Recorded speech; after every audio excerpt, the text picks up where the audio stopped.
Vamos então dar início a uma aula que eu acredito ser de extrema importância dentro do contexto que estamos vivendo. É uma reflexão com base no livro do Tony Hank, A Guerra dos Espetáculos. Este é um livro muito bom e que eu gostaria de indicar para os amados irmãos. Então leiam, ele traz muitas reflexões importantes, como os irmãos irão perceber, ligado a essa ideia do efeito mídia na vida comum, tanto na vida do indivíduo, na vida particular, quanto na vida social, inclusive na vida política. Ele tem um capítulo fazendo a análise da importância da mídia nas eleições dos Estados Unidos, e que a análise ela tem muita serventia também para os nossos dias. Então precisamos perceber isto. Então, fica aí a indicação do livro. Vamos falar um pouquinho aqui sobre essa temática. Algumas questões que precisam ser analisadas com muita seriedade por nós, se queremos de fato crescer espiritualmente ou até mesmo perceber onde estamos falhando, o que estamos errando, se estamos errando. Primeiro, quem somos por trás das câmeras? Isso é importantíssimo. Quem você realmente é? Eu não estou aqui querendo te conhecer via Twitter, via o seu Instagram, via Facebook e outras redes sociais. Eu quero saber quem você de fato é. É uma pergunta importante. Será que estamos com vergonha de quem realmente somos? Se eu não tenho uma condição financeira boa, se eu sou uma pessoa que não recebi uma educação a ponto de ter um hábito, uma cultura de estudo, livros e coisas desse tipo, será que eu estou tentando mostrar algo que eu não sou? Será que eu estou com uma crise de identidade? A gente quer tratar sobre isso. Estamos satisfeitos com o nosso ser real? Em outras palavras, muito do que é colocado em redes sociais e mídias diz respeito a uma insatisfação com quem realmente nós somos. Então, como nós iremos mencionar mais à frente, com base nas palavras do Tony Hank, uma espécie de refúgio, uma espécie de fuga. Nós não conseguimos nos alegrar e nos satisfazer em sermos mortais, em termos defeitos, em sermos limitados. Não. Nós, então, por conta dessa insatisfação, acabamos projetando ou criando uma imagem daquilo que nós gostaríamos de ser.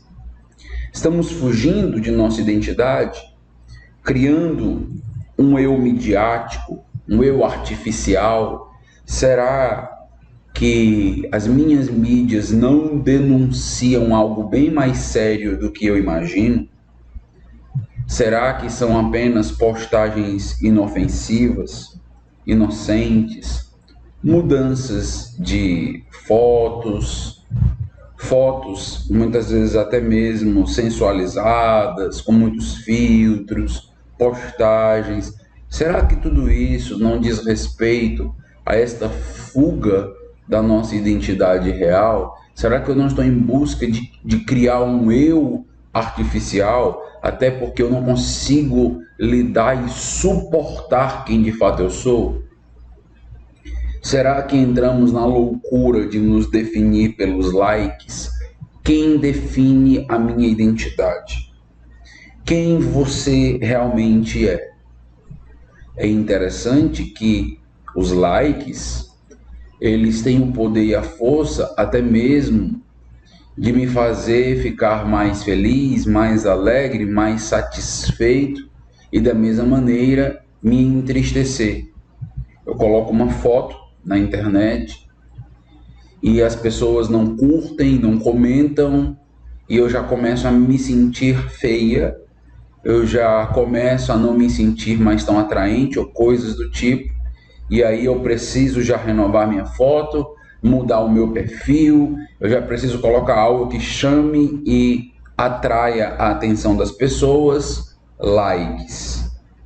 Será que o sonho da atualidade não é ser uma pessoa que posta e ao postar é muito aplaudido, muito reconhecido com muitos likes? Será que esse não é, lá no fundinho, o desejo de muitas pessoas? Vivemos para agradar a quem? Que pergunta séria, não é? Que pergunta relevante. Você vive para agradar a Deus? Este é o teu ponto? Este é o seu foco? Ou você está vivendo para agradar aos outros? Será que as pessoas se agigantaram diante dos nossos olhos? Será que vivemos para dar satisfação para as pessoas? Será que, como nós percebemos na internet, casamentos passando por lutas, dificuldade, mais postagens de casamento, dos sonhos maravilhosos, nós até gostamos de brincar hoje em dia dizendo, né, que o casamento dos sonhos é o casamento Facebook. Então lá você nota e repara sempre parceiros, amigos, romance, quando de fato não é a vida real. Vivemos para agradar a quem? Entenda, essas perguntas são de extrema relevância para uma reflexão. Vivemos cansados, o Tony Henke vai começar a abordar a temática, e nos dizendo, né, que vivemos cansados, vivemos exaustos de nós mesmos, do nosso próprio eu. E por isso percebemos toda esta mídia transmitida por nós e para nós como uma espécie de válvula de escape, como se fosse a própria vida real, como se as imagens de modo mágico nos dessem a oportunidade de uma existência alternativa, como se nós pudéssemos viver uma outra vida, como se nós pudéssemos entrar num Matrix. E é interessante como muita gente se refugia realmente na internet.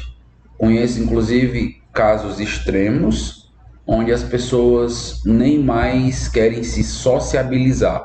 Por quê? Porque se relacionar na vida real é algo complicado, é algo que exige sacrifício, é algo que envolve críticas. Eu não serei tão aplaudido, tão reconhecido assim pelos meus pais, pelos meus familiares, pelos meus amigos, aqueles que realmente conhecem as minhas qualidades e os meus defeitos. Então nós preferimos criar uma espécie de vitrine virtual e viver naquela vitrine virtual. E isto acaba gerando uma espécie de esquizofrenia moderna, onde nós não sabemos mais qual é a verdadeira identidade. Acabamos confusos com nós mesmos, frustrados com nós mesmos. Imagina alguém que é super bem sucedido em suas postagens na internet, com muitos likes, mas não é alguém tão reconhecido e bem visto assim na vida real. Então, causa um grande incômodo. A vida real passa a ser algo a ser evitado, nos levando sempre para o vício do computador, do telefone, das mídias, porque lá nós temos prazer, lá há adrenalina. Então nós precisamos ter muito cuidado, porque a mídia ela tem feito com que nós percamos a vida real, não amemos, não valorizemos a vida real e acabemos por acreditar que o Matrix ele é melhor, ele é mais valioso, ele é mais importante, é lá onde eu sou bonito, é lá onde eu sou atraente, é lá onde eu sou inteligente, mas no final das contas não é o real. Daniel Bossin, ele vai trazer um alerta. Arriscamos-nos a ser o primeiro povo da história, capaz de tornar suas ilusões tão vívidas, tão persuasivas e tão realistas a ponto de podermos viver dentro delas. Nota, apesar de ser ilusões, nós transformamos essas ilusões em realidade, como se isso fosse possível. Começamos a viver dentro delas. Somos o povo mais iludido da Terra, que interessante esse tipo de colocação. Ou seja, nós vivemos numa ilusão, numa bolha que foi criada por nossa imaginação. Contudo, não nos atrevemos a nos desiludir. Por quê? Se você conhece o mito da caverna de Platão, quando aqueles que estavam aprisionados no fundo da caverna, no escuro, viam apenas as sombras nas paredes, e quando um daqueles prisioneiros ele é solto e ele se volta para a luz, dói.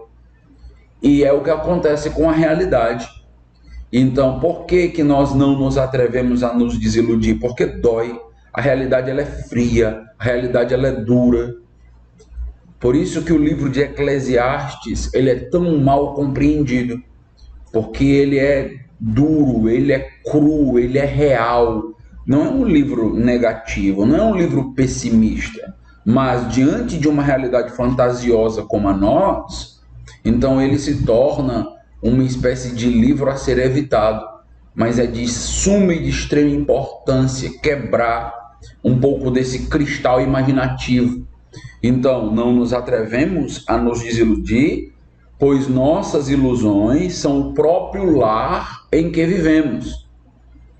São nossas notícias, nossos heróis, nossas aventuras, nossas formas de arte, nossa própria experiência. É dentro dessa ilusão onde nós temos pais perfeitos, professores maravilhosos, onde nós olhamos para o mundo real e ele parece ser sem cor, sem graça, sem sal, onde nós nos incomodamos completamente em sermos uma pessoa normal, onde nós não temos mais saco, por assim dizer, com o ordinário. Nós queremos sempre o extraordinário, o espetacular, e nós estamos desaprendendo a viver. Então a mídia tem nos ensinado a viver em um mundo que se distancia bastante daquilo que nós de fato precisamos. Entender que somos pessoas com defeitos físicos, pessoas que têm defeitos psicológicos, e não nos incomodarmos tanto e completamente com isso, porque a mídia traz sempre uma ideia de perfeição. Então é como se fosse, trazendo novamente a ideia de Platão, aquele mundo das formas e este mundo aqui, né? Este mundo que nós vivemos, o mundo terreno. E aí a internet é como se ela desse esse salto para o mundo ideal. E muitos estão vivendo no mundo ideal, por mais que tenham os pés na terra. Então, estamos aqui no mundo real, mas vivemos em um mundo imaginário, prazeroso, satisfatório e assim por diante. O Jacques Ellul, ao falar sobre os filmes, ele diz o seguinte, ó: nós escolhemos nos entregar vicariamente. Olha como o Jacques Ellul foi feliz aqui, né? Olha a palavra. Então usamos na cristologia, na soteriologia, nos entregar vicariamente às vidas que vemos nas telas e que jamais poderíamos experimentar pessoalmente. Tem um ponto aqui de suma relevância. Qual é? Nós, por conta de limitações, dificuldades, contexto cultural, social, familiar, existem certas experiências que nós jamais viveremos. Como é difícil, meus irmãos, entender a realidade. A realidade é que, de fato, nós não somos gênios. A realidade é que existem pessoas bem mais capacitadas e melhores do que nós em todas as áreas. E nós talvez jamais viajaremos para o exterior, talvez jamais tenhamos o carro que admiramos na internet e que batemos foto ao lado dele, a moto 1.100 cilindradas, o celular e coisas do tipo. Então, o Jacques Ellul nos chama a atenção de que nós nos sacrificamos por um sonho, ou melhor dizendo, uma utopia, algo que nós jamais viveremos. E se aquilo não se realizar na nossa vida, nós temos uma tendência de viver frustrados, desanimados, entristecidos. Por quê? Porque nós projetamos um plano, uma ideia, um eu pessoal inatingível, e que no final das contas não é o eu que Deus quer para nós, não é o Deus que Deus projetou para nós. E aí acabamos muitas vezes tendo uma vida, mesmo sendo uma vida cristã, mas uma vida cristã triste, uma vida cristã arrastada, esgotada, e assim por diante. Ele nos diz, escapamos para vidas que não são nossas e nos acomodamos a experiências de outros. Pessoal, como isso é real? Viver a vida dos outros, ser como os outros, perder a peculiaridade do que Deus tem para nós, de como Deus nos criou, nos compararmos com outros e nos sentirmos frustrados, derrotados, ou nos compararmos com outros e ter um ego inflamado, nos tornarmos orgulhosos por sermos um pouquinho melhor do que outros em alguma coisa. Então, é interessante como nós não escapamos apenas por uma abstração criada pela mente, nós escapamos para a vida dos outros. Em outras palavras, o filho bom é o filho dos outros. O esposo e a esposa boa é dos outros. O trabalho que traz satisfação e prazer é o dos outros. E assim por diante, nós vemos isso o tempo inteiro. Então, vivemos dentro de nossas simulações projetadas, dentro das promessas e possibilidades de nossas celebridades mais queridas. Então, é um tempo onde nós olhamos para as celebridades, para aquilo que elas têm materialmente falando, né? Para o sucesso que elas atingem, e acabamos querendo, né, ser como eles, nos projetar até onde eles chegaram, ser como eles são e coisa do tipo. E nós esquecemos que pouquíssimas pessoas chegarão em um ponto alto social, no sentido de ser como um Neymar, por exemplo, no futebol, um Messi, um Cristiano Ronaldo, um Pelé. Não existirão muitos jogadores, milhares e milhares de jogadores, mas muitos serão simples, nem todos serão geniais. Mas nós nos projetamos lá, queremos ser aquilo que o outro conseguiu alcançar. Aqui vale um ponto de ressalva. Não significa que nós não devemos olhar para quem é bom e tentar ser o melhor que nós pudermos, aprender com quem é bom, quem é melhor do que nós. Esse é um ponto. É um ponto importante, é um ponto pedagógico. Outra coisa é colocar no coração que eu serei aquela pessoa. E se você não for? Se você não chegar nem perto daquela pessoa, por mais que você se esforce, então o que vai acontecer com a sua vida?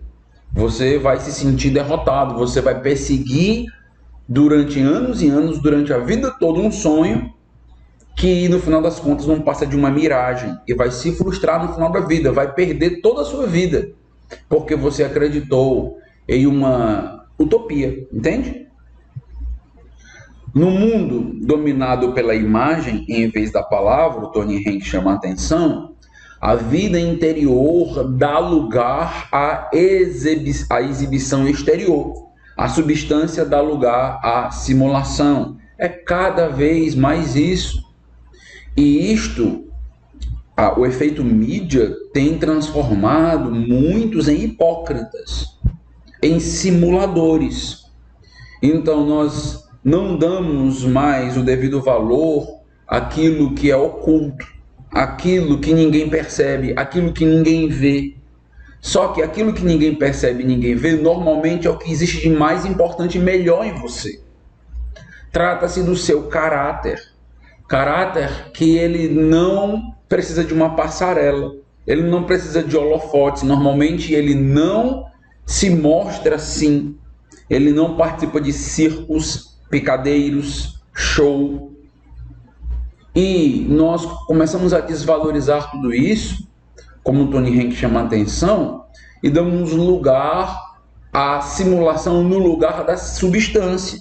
E temos que ter muito cuidado com isso, porque a vida de aparência, então aquilo que se mostra para as pessoas, acaba sendo o que há de mais importante para nós. As pessoas hoje vivem para selfie, vivem para mostrar para os outros aquilo que gostariam de ser ou aquilo que está na superfície.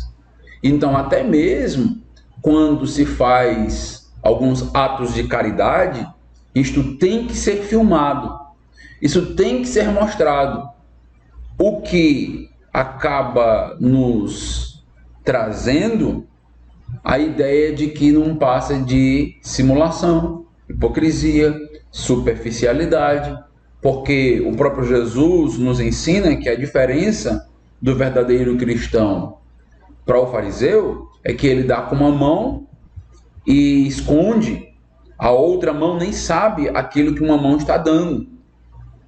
Ou, em outras palavras, nós não nos preocupamos tanto com os holofotes, mas você já viu que essa não é uma realidade dos nossos dias. Então estamos trocando, invertendo o que é de mais importante pela simulação.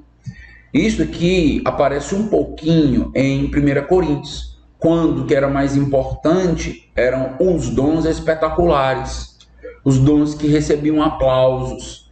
E o apóstolo Paulo vai trabalhar que o dom mais importante é o amor, é o caráter. Então, sem o amor, nenhum daqueles dons, ele de fato faria sentido. Então, isto acontece hoje em outros âmbitos, mas estamos rodeados disso. Na era do espetáculo, e é como Tony Henk classifica o contexto em que vivemos, a imagem é nossa identidade. E nossa identidade é inevitavelmente moldada por nossa mídia. Olha aqui a linha lógica. A imagem é a nossa identidade. Então, a nossa imagem, aquilo que está projetado, a propaganda, aquilo é quem eu sou, se torna quem eu sou. E nossa identidade, quem eu realmente sou, acaba sendo moldado pela mídia, por aquilo que os outros percebem quem eu sou, pelos elogios midiáticos rápidos, sem reflexão. Então, é importante pensar nisso. Será que a nossa identidade está completamente perdida? Será que nós estamos num período de crise de identidade? Certamente estamos. Então, ideologia de gênero é uma crise de identidade. É eu querer ser uma projeção da minha mente. É eu criar aquilo que eu gostaria de ser, porque eu estou inconformado com quem eu fui criado para ser. Mas não apenas isso acontece na ideologia de gênero, isso acontece em vários âmbitos, entende? Então, eu sou pobre, mas me mostro como uma pessoa sempre com roupas de marcas ou coisa desse tipo, uso muito Photoshop. Então, eu estou também tendo ali uma crise de identidade. Então, essa crise de identidade, ela é geral. Então, ela não acontece em âmbito apenas do pecado sexual, mas dentro de um contexto político, social, econômico, nós vemos este problema e nós corremos o risco de estarmos perdendo a nossa identidade. Então, nota como é sério o que nós estamos falando aqui. Na era do espetáculo, abandonamos os contornos sólidos de nossa existência corporal, nossa concha, a fim de encontrarmos nossa própria forma e definição, enquanto vivemos dentro de uma vida de abstração conduzida pela mídia. Então, a existência corporal. Aqui tem a guerra biológica, né? Então, de maneira talvez mais clara, essa ideia de que eu fui criado homem, essa é a minha existência corporal, mas eu não me satisfaço com isso e eu acabo criando uma outra imagem eu acabo criando uma outra identidade e que no nosso contexto social acaba havendo uma imposição para que seja respeitado mais a minha imaginação, criatividade, a minha ilusão, do que quem realmente eu sou. Então, o contexto social traz cada vez mais pressão, há uma plausibilidade social em torno desta imagem criada, e isto vai acabar trazendo um grande dano ao próprio eu, porque nós estamos nos afastando da nossa existência corporal, da nossa existência real. Nós estamos vivendo uma esquizofrenia e o retorno para a realidade, como eu já mencionei, ele vai ser muito doloroso. O retorno para a realidade ele vai ser muito problemático. Então, nós vamos nos acostumar a viver em um mundo que não existe, numa realidade que não existe. E isto é uma fuga que vai cobrar um alto preço das pessoas. Alto preço. Porque em algum momento nós iremos perceber que o país da Alice das Maravilhas, ele não é tão maravilhoso assim. Nós vamos perceber que o Fantástico Mundo de Bob não existe. E aí nós estaremos tristes, frustrados e sem uma nova oportunidade. Porque nós jogamos fora a única oportunidade de viver bem que Deus nos deu. Isso é triste, isso é traumático. E a nossa sociedade deseja que ninguém fale nada. A nossa sociedade deseja que estejamos todos amordaçados e deixemos as pessoas viverem iludidas. Mas essa ilusão, ela vai trazer danos enormes, não só para a pessoa, mas inclusive para as pessoas que estão ao redor daquela pessoa. Então nós precisamos cada vez mais conversar sobre identidade.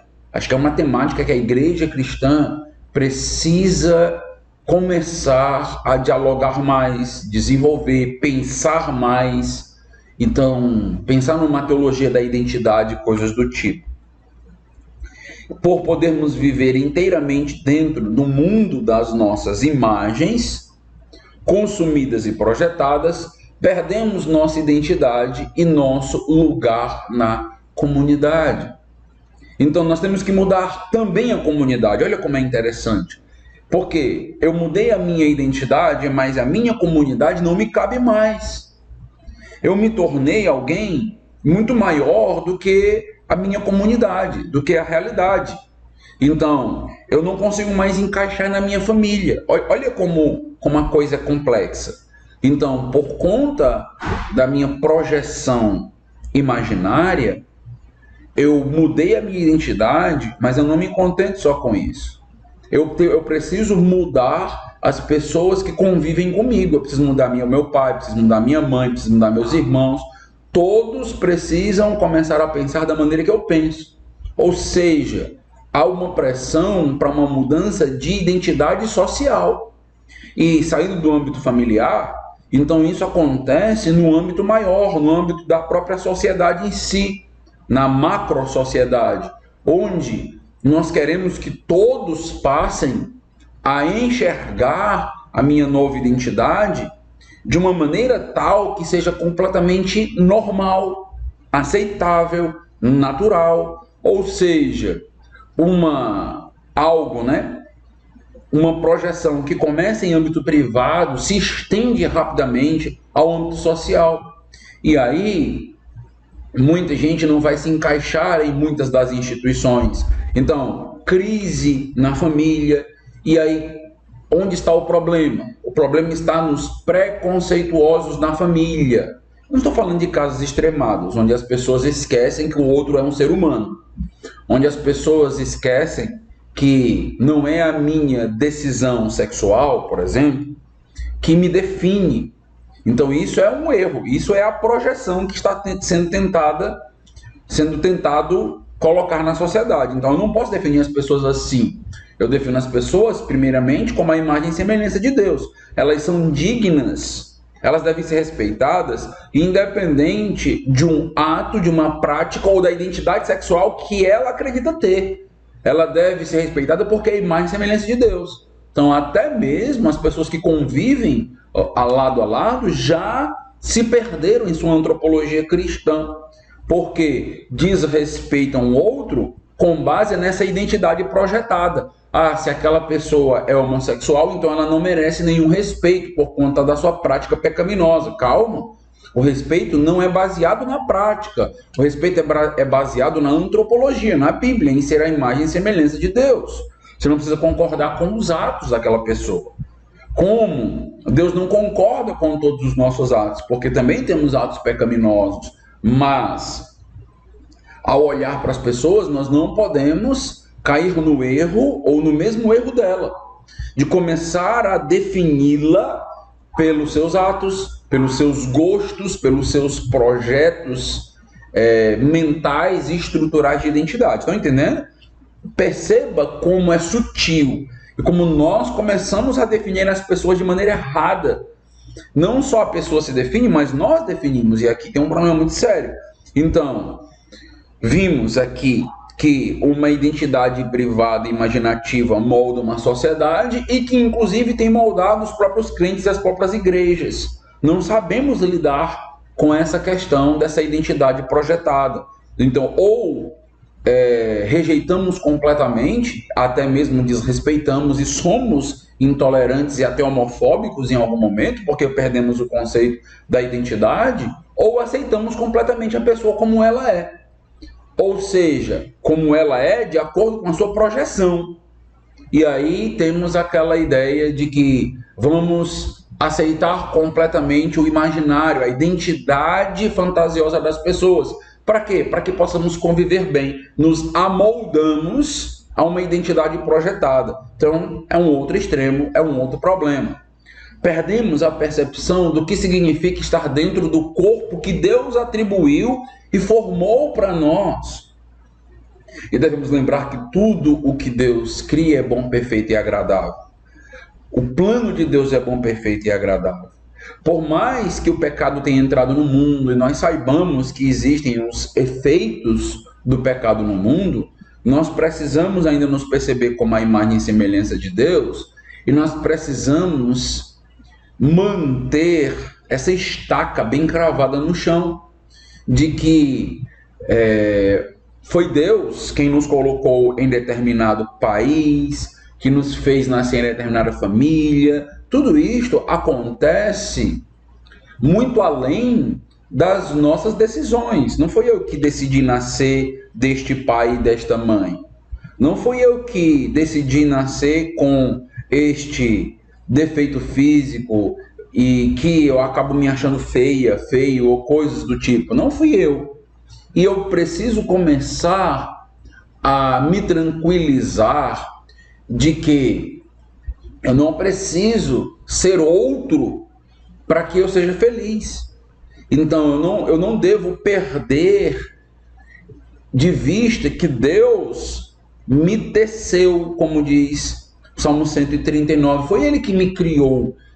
Então, eu preciso aprender a conviver e lidar com minhas limitações, dificuldades, deficiências, tudo para a glória de Deus. Então, eu preciso perceber que eu não tenho outra alternativa. Criar uma fantasia e viver imerso nela não é uma opção real. Não vai trazer satisfação real. Eu preciso entender isso. Libertos dos contornos sólidos da nossa humanidade, tornamos-nos pedaços de massa de modelar, autônomos e maleáveis. Então, você já viu certamente uma massinha de modelar, onde nós fazemos o que nós queremos com ela, criamos a própria identidade dela. Mas não é assim. Se somos barro, é nas mãos do oleiro. Nós não podemos ser o barro e, ao mesmo tempo, o próprio oleiro. E esta ideia de cada um criar a sua própria identidade, isto faz com que faz com que nós tenhamos vida completamente fragmentada, fragmentemos completamente a sociedade.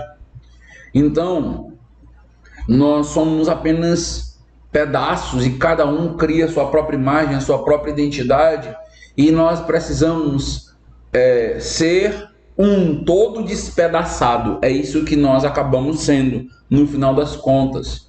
Mas isto é resultado do pecado. Então nós precisamos entender que Deus não nos criou para ser assim. E aqui fica esse alerta importante, né? Atualmente, estamos perdidos num labirinto de espelhos que distorcem os reflexos do nosso ego. Essa ideia de labirintos de espelhos, você já deve ter visto isso em algum filme, né? Você entra numa sala cheia de espelhos, espelhos que fazem projeções diversas, diferentes. Nós entramos ali e acabamos não sabendo mais quem nós somos. Estamos numa sociedade onde nós nos olhamos por um espelho, somos fortes, belos, esbeltos. Olhamos no outro espelho, somos baixinho. Olhamos no outro, somos fininho. Olhamos no outro, somos gordo. E não sabemos mais quem nós somos.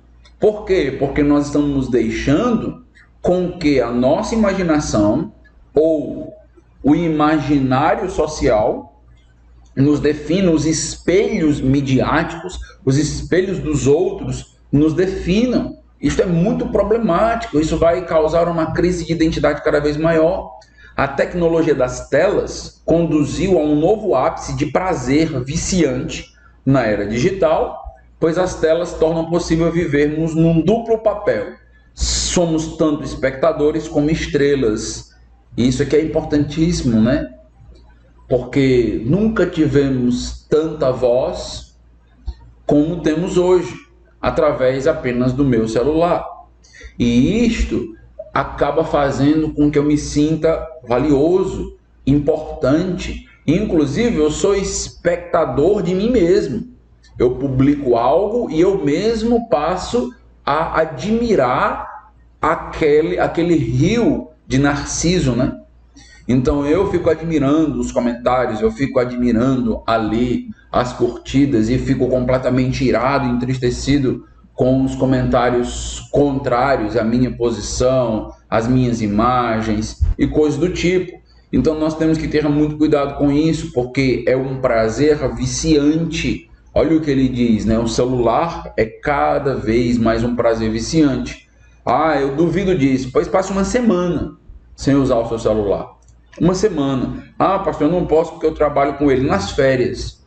Nas férias você desliga uma semana o seu celular.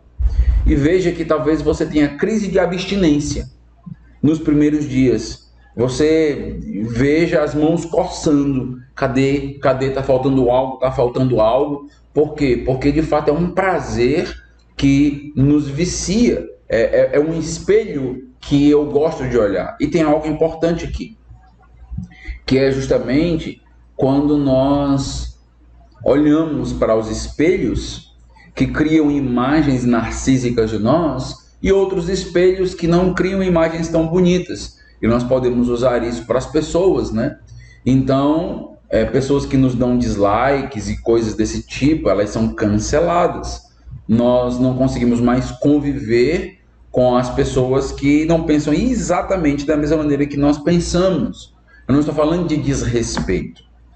Eu não estou falando também de uma outra pessoa que tem um posicionamento que não tem base, que não é palpável.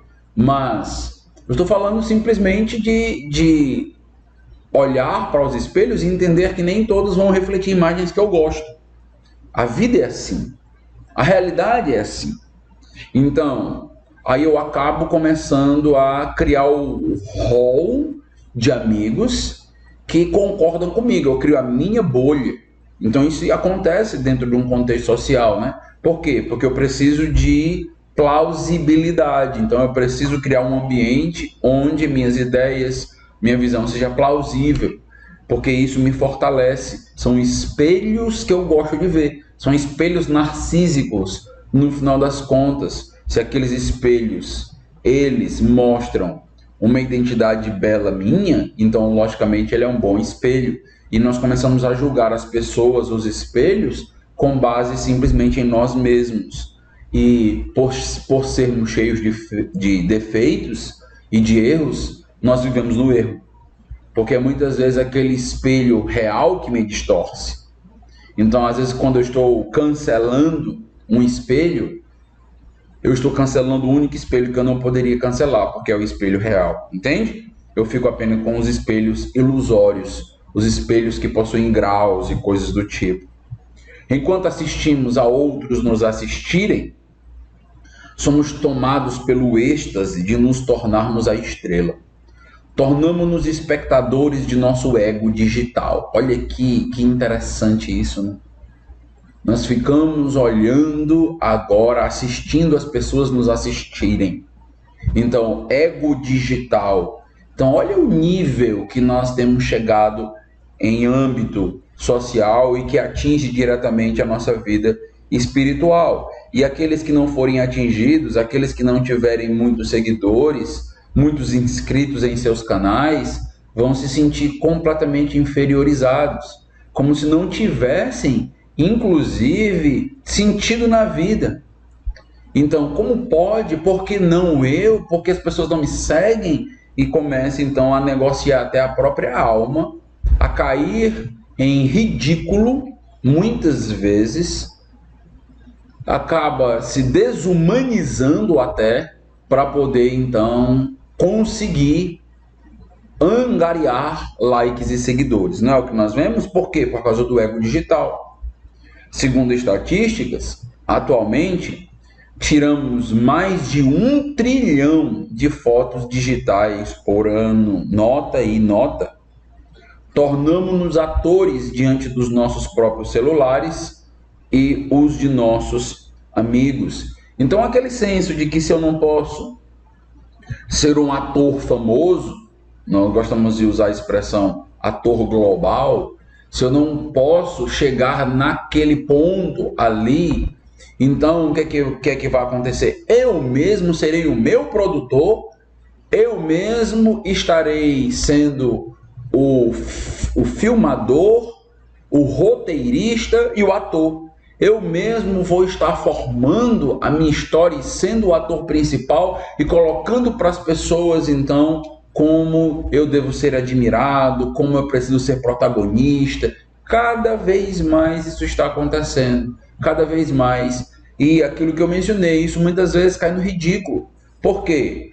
Porque tem certos dons que você não tem, e quando você tenta exercer certos dons, ou expressar certos conhecimentos que você não tem, então, por mais que tenha um grupo de espelhos narcísicos que te admirem, no final das contas, você não está atingindo o seu verdadeiro propósito. Você, de fato, está vivendo uma ficção. E tem muita gente que se contenta e está feliz em viver uma ficção. Isto é muito problemático. Então, antes, a crítica, inclusive a crítica de Freud, é que quando nós vivíamos o nosso cristianismo, vivíamos para Deus, nós projetávamos um Deus e vivíamos uma ficção. Mas hoje isso é social. Aquela crítica que vinha para o cristianismo, daquela forma e daquela maneira, hoje é social. Hoje as pessoas vivem desta maneira o tempo todo, criando suas próprias histórias. E é preciso dizer que nós não temos como fugir de uma realidade na qual Deus nos colocou. E muitas vezes acabamos nos envergonhando de pai, nos envergonhando de mãe. Um pai que não teve as mesmas oportunidades de estudar que eu, mas eu me envergonho dele, mesmo ele tendo dado suor e sangue para me educar e para que eu chegasse neste ponto que eu cheguei. Então eu me envergonho do meu pai, eu me envergonho da minha mãe. Por quê? Porque isso não dá likes. Ou eu começo a mostrar que eu não me envergonho, porque dá likes também. Então, filmar, olha, meu pai, tal, fez isso. Então, eu sempre visando, sempre vendo, sempre buscando ser um protagonista, ser um autor, um ator, melhor dizendo, e um autor da nossa própria biografia e vida. A cada minuto, mais de 24 mil minutos de novos vídeos de usuários são carregados no YouTube. Isso significa que, para assistir a quantidade de novos conteúdos de vídeo carregados no YouTube nas próximas 58 horas, precisaríamos gastar 80 anos ininterruptamente de nossas vidas. Por que tantos vídeos? São vídeos que realmente contribuem, abençoam, trazem conteúdo de relevância, qualidade. Por que tantos vídeos? Entende? Então, isso diz respeito ao nosso ego digital. Modificamos a nossa imagem e aplicamos filtros em nossa aparência. Então, tornamos-nos espectadores de nós mesmos, pois cada selfie é a encenação de um indivíduo tal como ele espera ser visto pelos outros. Como pedaços de massa de modelar, buscamos esculpir uma identidade que será celebrada pelos outros. Não tem problema em aplicar filtros em imagens, fotos e tal. O que precisa ser refletido é por que você está fazendo isso. Talvez você esteja fazendo isso sem querer assumir que você está descontente com quem você é. Os anos se passaram, você não é mais aquela garotinha com a pele tão esticada, bonitinha como as pessoas sempre diziam. Agora seu rosto tem algumas rugas, o cabelo está branco ou perdeu o cabelo. E agora eu preciso colocar filtros, eu preciso me mostrar de uma outra maneira, de uma outra forma, para que as pessoas possam me ver por um outro ângulo. Temos dificuldade enorme de lidar com o envelhecimento, por exemplo. Cada vez mais pessoas idosas descontentes com a síndrome do Peter Pan, querendo viver a juventude para sempre, achar a fonte da juventude, vivendo como se fosse uma jovem de 18 e 20 anos, usando roupas como se fosse de uma jovem de 20, 18 anos. No final das contas, jogando a sua maturidade fora, evidenciando que não há cães aliada à sabedoria, maturidade, que não sabe lidar com a vida como de fato ela é. Mais uma vez, é uma fuga. Adolescentes que querem ser mais velhos, que não se contentam em ter 12, 13 anos, mas querem ter 20.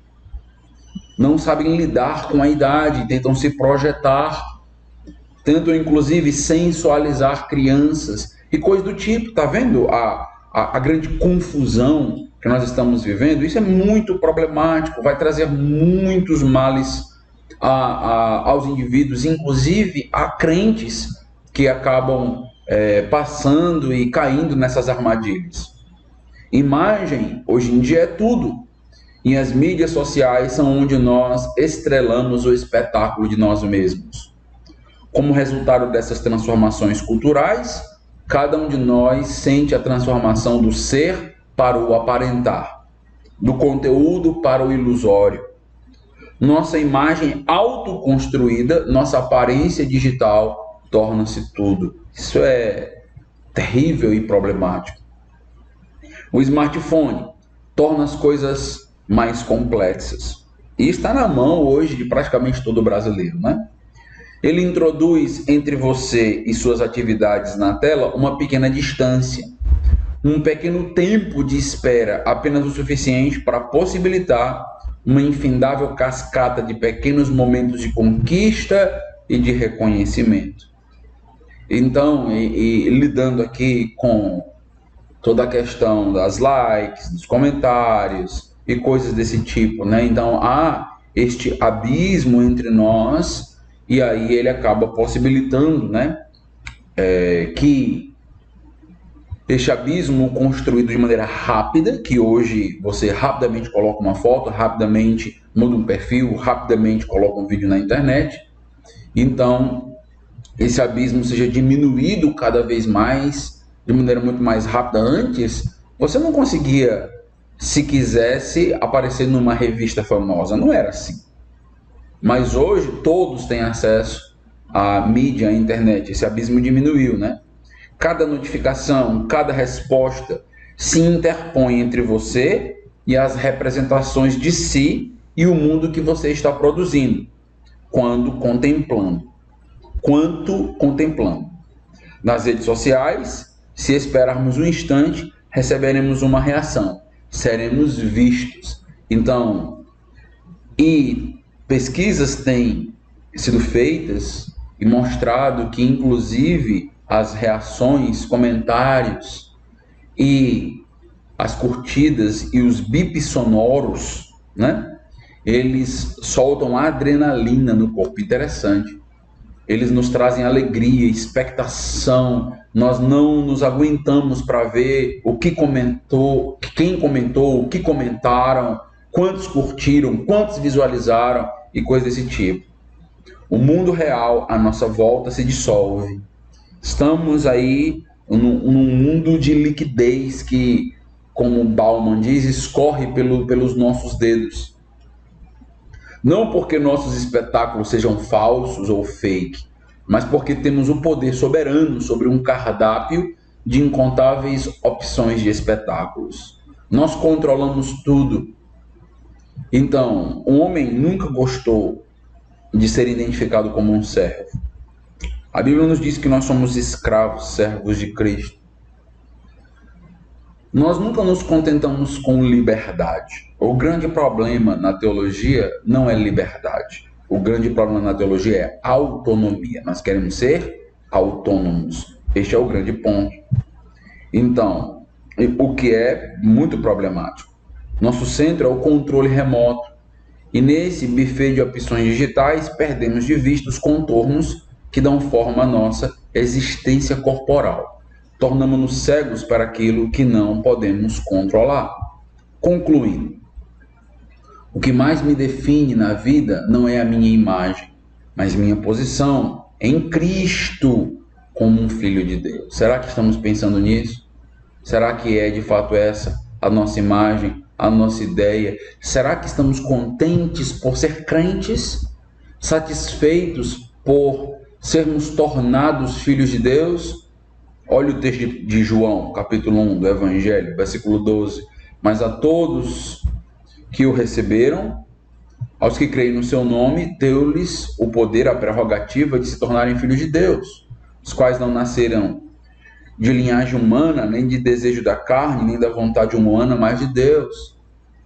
Nós precisamos refletir muito se ser a imagem e semelhança de Deus e nos tornarmos filhos pela fé, por arrependimento, pela cruz, se isto é possível e capaz de definir nossa identidade. Entende o que eu estou dizendo?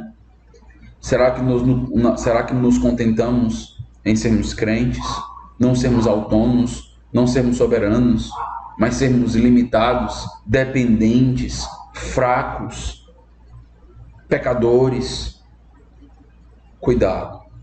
Cuidado com a maneira que a sociedade e a cultura interfere diretamente na tua identidade. Porque isso vai fazer com que você seja um crente insatisfeito, descontente. Que Deus nos ajude, meus irmãos, a viver para a glória de Deus, mediante todas as grandiosas bênçãos que já recebemos. Ser filho de Deus é um definidor de identidade e o maior dos privilégios que poderíamos ter. Que Deus nos ajude a sermos alegres e realizados com isso. Deus abençoe.